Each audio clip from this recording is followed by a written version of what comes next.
All right, so we are back with another client spotlight interview. I am so excited for this one. This one is a little different. We have Stephanie on, who is not actually the owner of the company, but you're going to hear her story here in just a little bit. And we also have Vanessa, one of our marketing coaches over at Pathfinder, here on the interview as well. So with that said, guys, let's kick it off. Yes. So give us the rundown, Steph. What's the name of your company? What do you guys do? And what role do you play in the company too? Yes. Yes. So we are Renovations by Modified. We're based out of Martinsville, Saskatchewan. And I live in Saskatoon, Saskatchewan, which is about 20 minutes away. I am the general manager for Renovations by Modified. And so my story is that I was working for a property management company, and I had Chris come out to do a few quotes for some bathroom renovations. And he was like, "What do you do for this company?" And so I told him, and he was like, "Come and do that for me. I'll pay you more money and you can work from home." And I was like, "Oh my gosh, yes." Because I really was like running this company and it was exhausting. It was not good. So now for Chris, though, my position has grown because it used to be more admin things, appointment setting, paying bills. It used to be like the admin stuff. But now what I'm doing is I'm going out to people's homes. I'm appointment setting. I'm going to the estimates, but now I'm also doing the quotes as well, which is very cool because when I'm at someone's house with them talking about budget and what they kind of expect something to cost, I actually now understand what a renovation will cost. Yes. I love it. Also, sorry, Eric, I'm taking it in real quick. So just kind of curious, Stephanie. Well, first off, Chris probably will agree that that's the best decision he ever made in his life, was reaching out to you and scouting you out. But just curious to kind of fill in the people listening, like what was the timeline of that growth within the company for you? Like how quickly did it happen? So today's date is April 13th. I started with Chris November 3rd. So I've been with him for 5 months. The first 3 months was me being like appointment setting and figuring out like our books and those kinds of things. And so since the beginning of March, I have been doing all the estimates all the appointment setting, going to the estimates, and now doing the estimates. Nice. And that started in April. So March, I was appointment setting and going to the estimates. And now April 13th, I'm doing the estimates. So in 6 months, you've seen exponential growth within your role, but also within the company, if I'm hearing you right. Yeah, like we are to the point where Chris is telling me to turn down people because we're just too busy. Incredible. So you went from admin person, hey, Steph, come in, do some paperwork, that type of stuff. Yeah. Make sure the books are in order, to GM of the entire company. You said a 5-month period.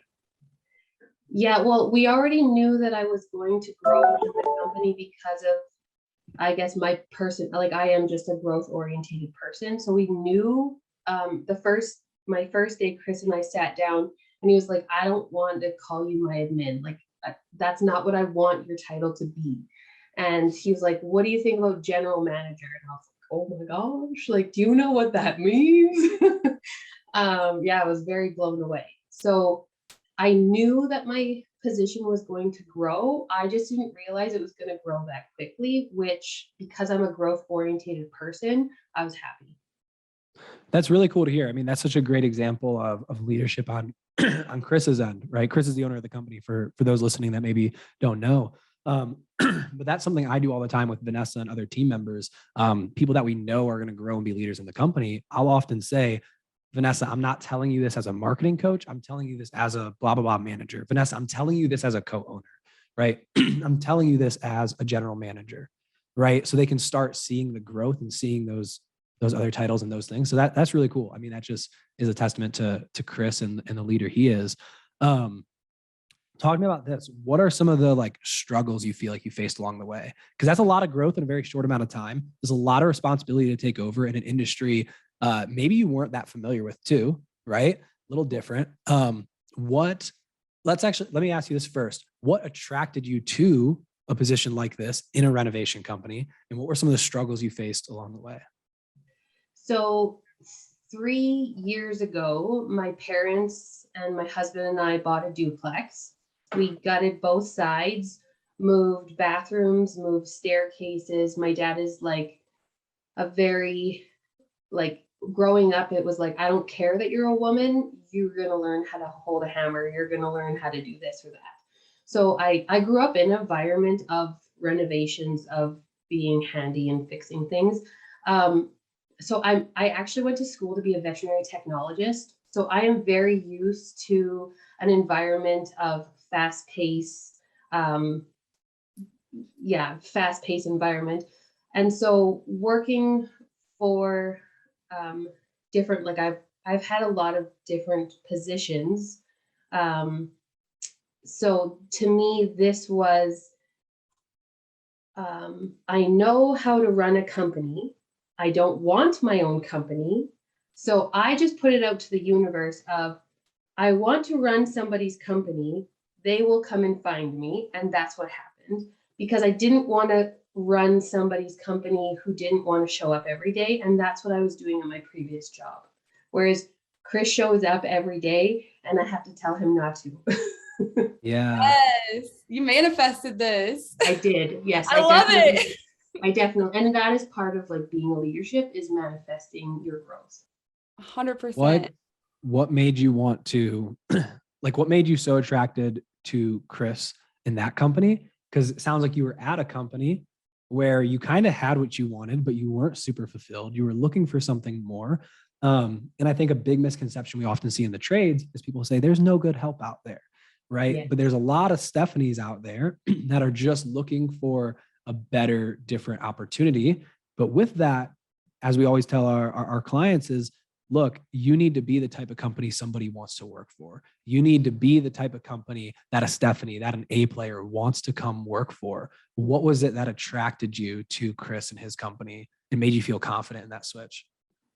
So when Chris and I met at this place that I needed him to do quotes for me, because I was open, I was always constantly asking people questions about their companies. There was actually a plumbing company that I was possibly going to go work for because he was answering a lot of the questions that I was asking already, but then Chris stole me first. So no, I was asking Chris the questions. That's what it was. I bullied him into hiring me. I don't know, but like I was the one that was asking him, look, what's your company about? What do you do? What kind of renovations do you do? And I already knew that he wasn't going to get these jobs because these were rental properties and his company was too high end. Yeah. What were some of the things when you were asking some of those questions? What were some of the questions you were asking? What were some of the things you were looking for that you were like, this is a company I want to come work for? So Chris's personality was a huge thing. Like he was just a very genuine guy, honest. He wasn't cocky. And that's like, he was just very honest and genuine. And I just couldn't work for a cocky person because there's too many doctors out there like that. And being a veterinary technologist, I've worked for a lot of doctors. He was, I was asking about like who are the guys that he worked with, and he has his brother that works for him, and Jason's great. So it's a family run company, and for me, because I have children, that was huge. Is that It was him and his wife, and that they're very family orientated. But yeah, I can't remember the questions that I was asking, but every answer he gave me just hit me in all the feels, like in the heart, right? You were making sure the company was aligned with your values as well. Absolutely. Yeah, that's really cool. I think that's something a lot of people miss. I think that's something a lot of kind contractors and trades companies don't even take the time to map out is core values, the characteristics they're looking for in team members. And I can tell you from having interviewed a lot of people, exactly, the A players are looking for that. They're looking for, does this company align with my values too? Right? Not just, it's no longer just the company seeing, does this candidate align with my values? Right? But it is also the candidate seeing, does this company align with my values? Is this company a place I want to work at? So I think that's really cool. I think that's a really good perspective. And then when we sat down and had our first interview, so we didn't talk for like 3 months. And then he messaged me and he was like, "Are you still looking?" And I was like, "Yes." So at our interview, we didn't even really talk business. We sat down for like an hour at a Tim Hortons. And yeah, I really feel like that's all we talked about was values and what was important to us. And I said to him, it was a Friday, and I was like, "Can I have the weekend to think about this? Because I got to talk to my husband." And he was like, "I'm not looking to fill this position with anybody else but you. So you take as much time as you need." And that right there, when he said that, I was like, "Yep, I'm taking this job." Yep, exactly. It's alignment of values. I always say when we're hiring, core values and culture over everything else. You can have a really, really talented person on the team. And we've had this before. We've had really, really talented people on our team, but they were not in alignment with our core values, our culture, our mission, and it brought the rest of the team down, even though that one individual player performed really high, right? One bad crop will poison the whole harvest, right? Yeah. So it's cool. It's cool knowing that and seeing you as a high performer in another company also looking for that, and seeing Chris kind of leading the way, right? As somebody that's looking for that. That's incredible. Yeah, it's huge. Everything. My husband and I went out to Chris's place to grab a desk. And that's when I found out about Pathfinder and what he was doing with you guys. And he didn't really talk about like the coaching side of things, but he just talked about like the advertisement, and he showed me. And I remember that night, like trying to find this advertisement, and then I was like messaging Modify, and he was like messaging me back. And I was trying to figure out how this thing worked. And I still had a week before I started, and I'm like, was trying to figure out how Pathfinder worked. And then he put me in touch with Nick. And Nick told me about these coaching calls. And as soon as Nick said, we do these coaching calls, if it wasn't for Pathfinder and those 2-week coaching calls for 3 months, and I made it a religious, like Pathfinder every day. Yeah, no, like so it was Tuesday, Thursday at 1:00. It was in my calendar. I didn't book anything else for myself because I was in my office figuring out, behind the scenes, all the admin stuff. So, shut down 12:45, shut everything down, got on with Pathfinder. And because of Pathfinder's coaching calls twice a week for 3 months, helped me elevate faster so that I could go out and do estimates, because I would listen. Like, yes, I was asking a lot of questions back then about appointment settings, but I also took notes from a lot of the owners and how they went and did estimates. And so when it was my time to go out and do estimates, I just went back through my notes and I went out and did them. I didn't have to sit in any of the coaching calls for how to go do an estimate, because I think I had like a few questions, but I felt ready to go because I was in these coaching calls, because I knew that that's where I was eventually going to end up. I didn't think it was going to be in 3 months, but it helped me grow faster so that I could hear other people's struggles and learn from them. Right? I mean, we always want to do better than the next person, like in a kind way, but like, let me learn from your struggles so that I can go out and do it better.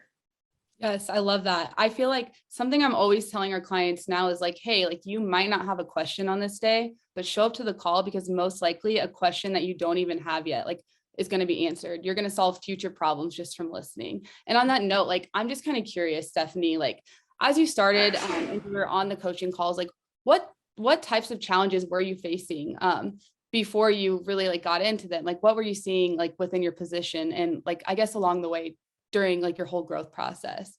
So my mindset in the beginning, Vanessa, you helped me with this, was like, I can't remember, like, I felt like I was just like getting a lot of like this pushback from people when I was appointment setting.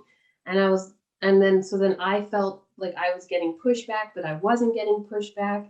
And you helped me change my mindset to like, we are the company that is going to give you your dream renovation. Whereas like, but I also came from a job, like my last job, where I was getting like, you're dealing with renters, so you're always getting pushback. It doesn't matter if you're chunking down or you're asking questions. You're the landlord, so they're just going to fight you. So I was still in that mindset of fighting with people. And so when I brought that to one of the coaching calls, that I was like, I just feel like I'm arguing all the time. And you're like, no, you need to change your mindset to, you are there to help these people with their dream renovation. And I was like, oh, well, I can breathe again, right? It was like a huge weight lifted off my shoulders. Yeah, it's amazing. That's like something we truly value too. It's like, at the end of the day, did you do everything in your power to accomplish your job? Like, did you do everything in your power to make sure these people had the opportunity to work with you? And if you can say yes, that's when it's okay to move on and be okay with what happened. And you were so coachable and receptive to that. It was amazing. And you can see like the power of mindset is just incredible. It goes beyond like what we can even put into words, right? Because like once you had that moment, that's when like the next coaching call, we got a new Stephanie, right? Like you would achieved all these things in literally just a couple of days just because you switched one thing. It's incredible. So like, sorry, and then I just wanted to add on to that. Before I went on any of the coaching calls, Eric does a bunch of these videos, and then there's like this, oh shoot, what do we call it? Appointment setting program. Yes, but Yeah. it's so watching that prior to helped me understand why I was coming to these calls. So that I find those videos really help me understand, okay, so it's not a script. I have to come up with my own form, but this is like a baseline of where to start. And that was huge because I've never worked for a renovation company before. So it was like, how do I even answer the phone? Like, Renovations by Modify, Stephanie speaking. Okay, what do you want done? Like, I don't even like, oh, you want, yeah. Anyways, it was a great way to start with Pathfinder, was those videos. Well, and it's cool seeing the full circle side of it, because I remember, like, I mean, this was now 6 or 7 months ago, but I remember we'd been working with Chris for a while. He was saying he's overwhelmed. He needed to hire somebody to take this off his plate. We coached him up a little bit on the hiring process and how to go about some of that. Let him know, because one thing he was worried about was training this person that comes in.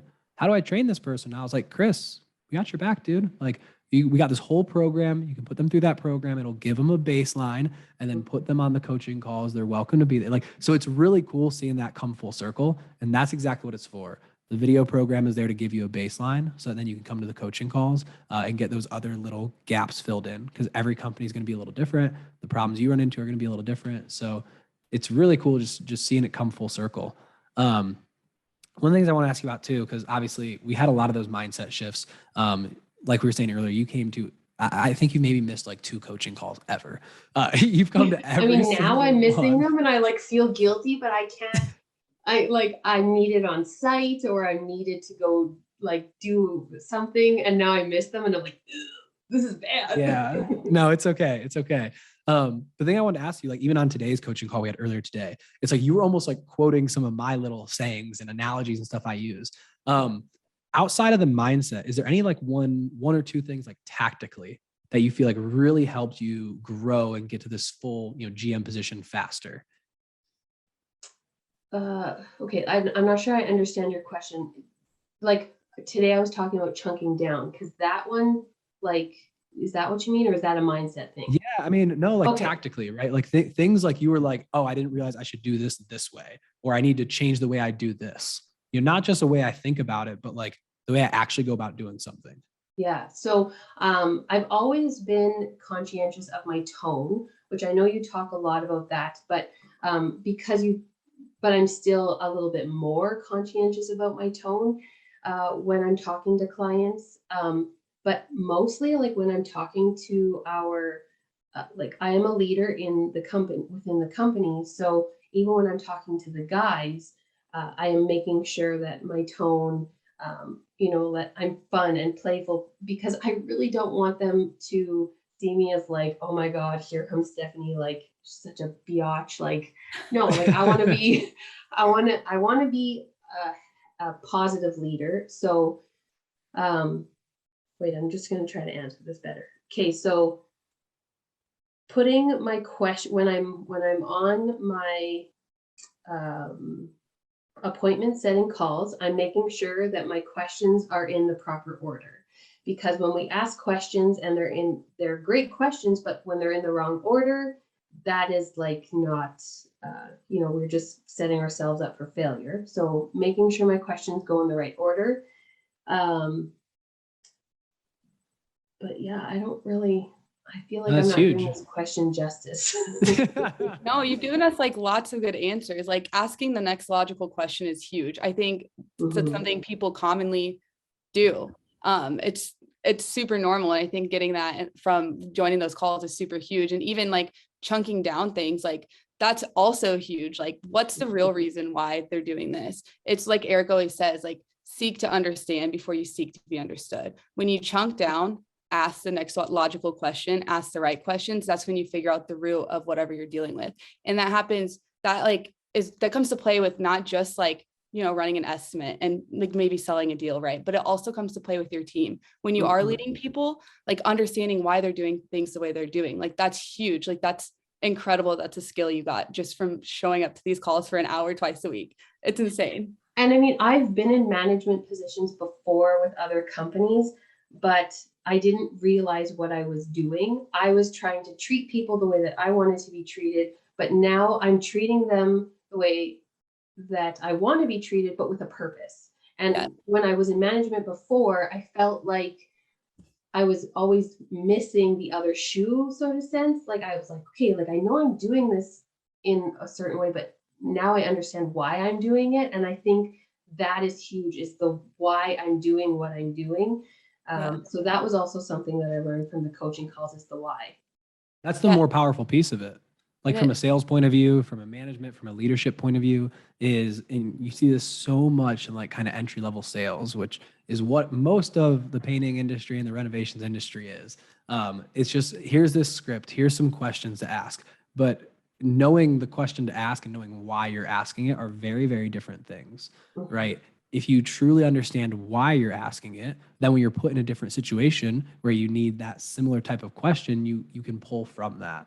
Right. And I think that's just a testament to you though, Stephanie, in a lot of ways, you coming to all the calls and not just coming for your specific question and then jumping out and leaving, but coming in like just being so open to learn and be a sponge and absorb everything. Right. That allowed you to take in a lot of that info, not just see it at a surface level. Right.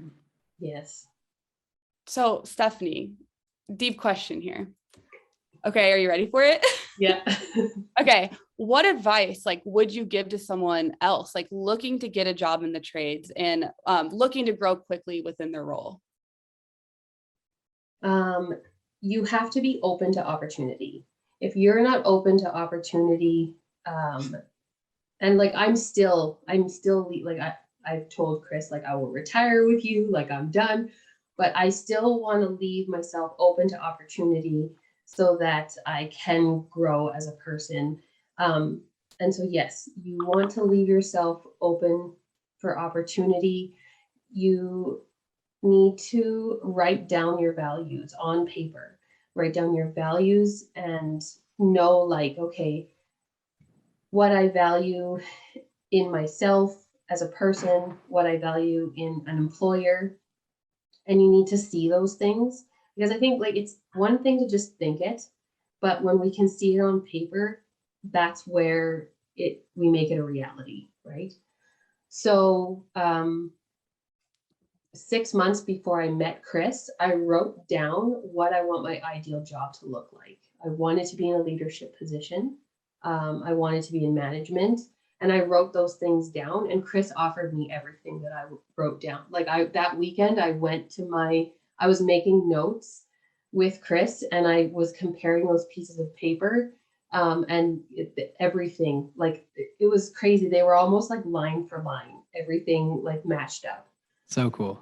So yes, if you're in the trades industry, you know, be open to opportunity, write down your values, write down the values that you're looking for in an employer. I love Did it. I answer that question? That was awesome. That was amazing. Absolutely. I think what I took out of that was the intentions behind it. It was very intentional. This was not guesswork for you. It was, I'm going to take the time and write down what I value, and I'm going to seek that out. Right. And I think for all the business owners watching, since that's going to be the majority of the audience here, like, realize there are people out there that are looking for more, that have written down what they want in a company, right? That have written down what they want in a company, and they're literally waiting for you. They're literally waiting for you to come in and find them and save them and put them in a better opportunity, right? And Growth mindset over scarcity mindset. And I don't know, like, I can't speak for Chris, but I do know every time we met, it was always just, it always flowed smoothly. There was never, so, you know, if you're a business owner and you're looking to hire people, like, I hire for Chris, like I put people in front of Chris for him to hire, but I am the first point of contact for these people. And when I'm on the phone with them and I kind of pull from mine and Chris's experience, right? If I'm talking to somebody on the phone and things aren't like flowing nicely, I don't put them in front of Chris. You know, I'm trying to feel that, you know, people are going to be like, oh, this chick's all touchy feely. Like, I don't know how else to word it other than, like, when I'm talking to people on the phone and I'm saying, like, you know, do you have a reliable vehicle? You know, if our conversation doesn't flow, I don't really put them in front of him. I rip up their resume. Yeah. One of the things, my people strategy coach that has helped us a lot, has built some big companies as far as the hiring and the people strategy behind it. We need to have very intentional questions in our interview, of course, obviously. But at the end of the day, like, could you see yourself hanging out with them after work? Could you see yourself grabbing a beer with them? Like, that part of it is also important. And if that's not there, maybe that doesn't mean maybe you shouldn't hire them, but maybe we should look into that more. So I think that's super valuable for other people looking to find their own Stephanie. Yeah, 100%. And it's so funny you say that, Eric, because I've told Stephanie this a million times, but like, I'll coach our clients in this all the time. I'm like, no, you need a Stephanie. You need to find a Stephanie. And with that being said, to the people that are listening to this, you might not always have to hire someone new. It's super, super important that you invest in your team, and build leaders within your team. Like, that's something that Eric does with our team really well. And you probably have that person there. You just haven't, like, maybe leaned on that so far. And like, it's so important to do that. Build the people within your network, build the people within your company already, because they can also be like Stephanie if they're given the right resources. People just don't know what they need to do sometimes. And that's why it's super important to have a conversation and ask them. Exactly. I was going to say, if you have a handful of people on your team, you may have those people already hiding that you just don't know about, right? They may have goals to be the GM of the company, and you just don't know because you haven't had that transparent conversation with them to build them up, to grow them as leaders, and ask them, like, what are some of your goals? Where do you see yourself in 6 months? Right? And how do we help you get there? It's a really, really powerful conversation you can have with team members, because you may have some Stephanies hiding, right? That you can build up, right? If you're a big company, you probably got a few, right? So super powerful.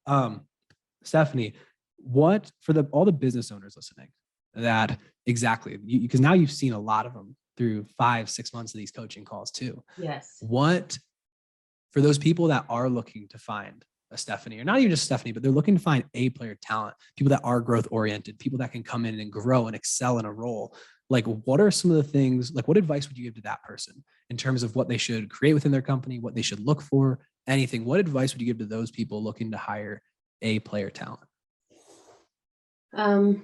Well, like, you may already have people hired already that are in the admin position and that book your that are appointment setters. So you may already have these people in the position. So it's like, well, I can't really get rid of them and put somebody else in their position. So my advice to you on the people that already exist is get them on these coaching calls, get them to watch Eric's videos. What I did was I printed off there's like PDFs.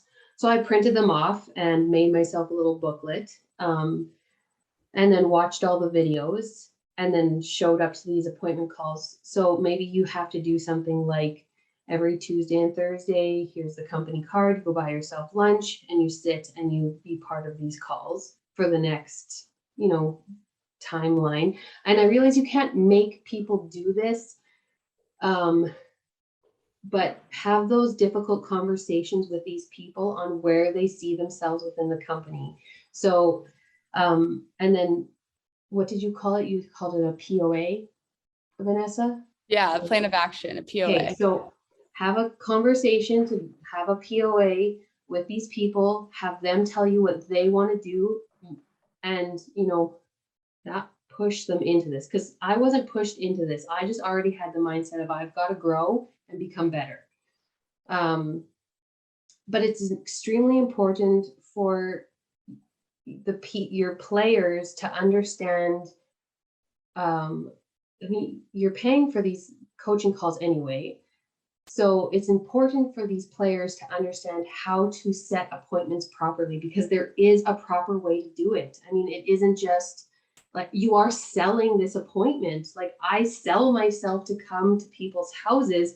And by the end of the call, they're like, I'm looking forward to this so much. And like, how do I spell your name properly? And like, they're like so excited to have me come out to their house. And now I've had like, do you want some coffee, some tea? Like there was this one lady that had like snacks out for me, and I'm like still wearing a mask into people.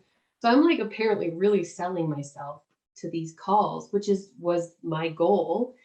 Or I guess it still is my goal, but yeah, I mean, that's the goal of the appointment setting process. Like if you do the appointment setting process correctly, because think of how different, I'm sure you've seen this a million times, but for everybody listening, imagine if you're not doing that process, imagine you go to bid the same project and you're up against her. Who do you think has the advantage walking in?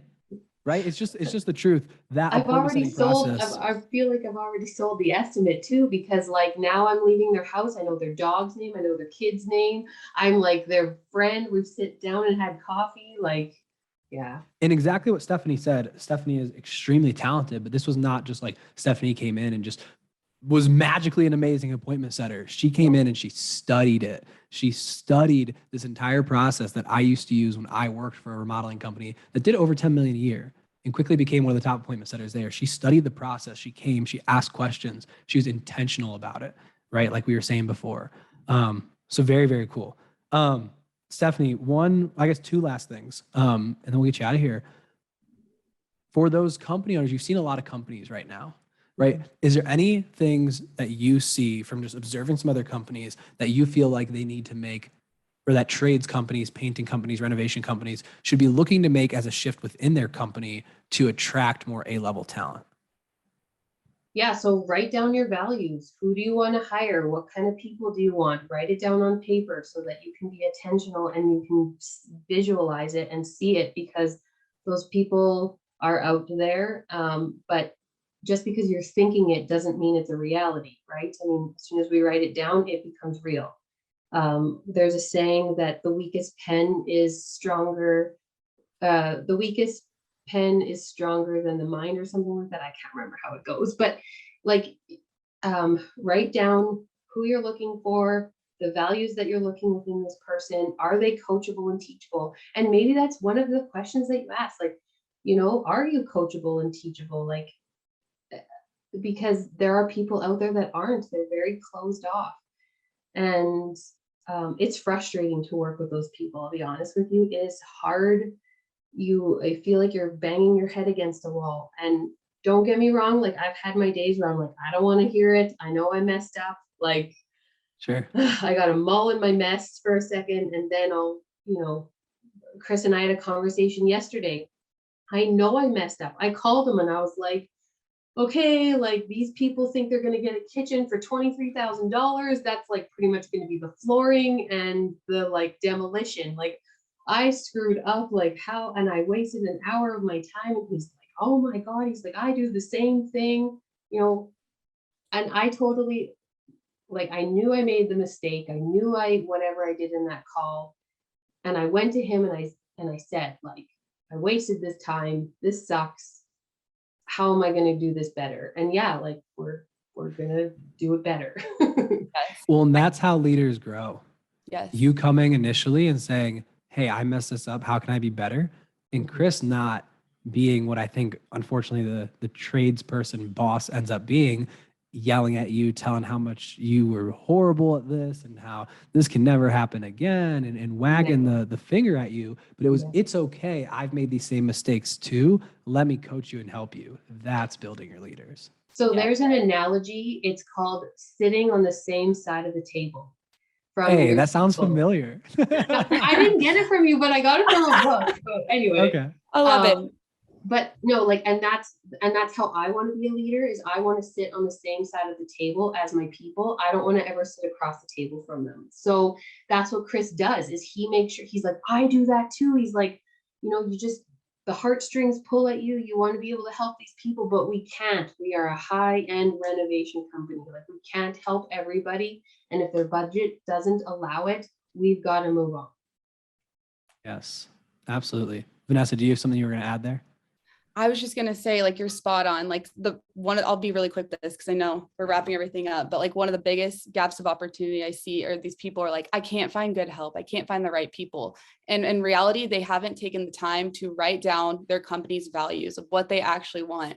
And then on top of that, it's not just writing them down, but after you write them down, reflect on your company. Are you guys living up to the values you have? Like, are you guys like representing the culture you want and say you have? Because when you are, that's when you become more attractive to those A players. So when you go to interview those people and you have written values, not only can you say, this is what we believe in, but you can show them this is what we believe in and this is how we act on it. And I think that's like where a big gap is. And I think that's where Chris does an amazing job with bringing in the talent that he has, like you, Stephanie.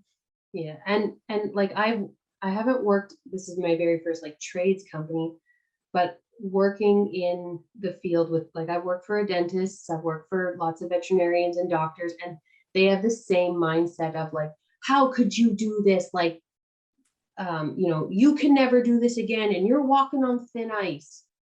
That, if that is your value, yeah, you're going to see a revolving door.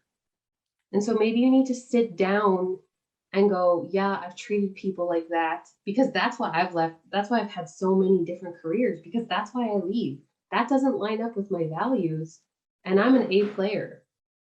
Right. So, exactly. you know, like, sorry, I don't mean to get all harsh on the listeners. No, preach. But that is why I've left a lot of jobs, and that's why still to this day, I know they have revolving doors. This isn't a very big city, like you hear, and if you're going to sit there and point the finger at them and tell them how they messed up when they're coming to you and say, I made a mistake, like I need help to do better. You just lost that A player. No, you're 100% right. I always say there's not a lack of good people out there to hire. There's usually a lack of good companies. And sometimes that's very hard for people to accept with their pride and their ego. But if you can set it aside and realize, like, look, how are you going to find really good people if you don't even completely know what those good people look like for you and your company, right? Take some time to map it out. I love it. Last thing, Stephanie, just because we are running behind, really quickly, who would you recommend comes and ultimately works with Pathfinder? Well, I feel like I know that you work specifically with painters, and that's kind of like within your painters or modeling companies. Yeah. But like I have friends, like I have a chiropractor friend, and sometimes I'm like, well, maybe she needs Pathfinder. Or I know, like, you know, I have another friend who has like an auto body company, and I'm like, well, maybe he needs Pathfinder because he has a revolving door, you know. And I definitely would not tell him to come. Yeah.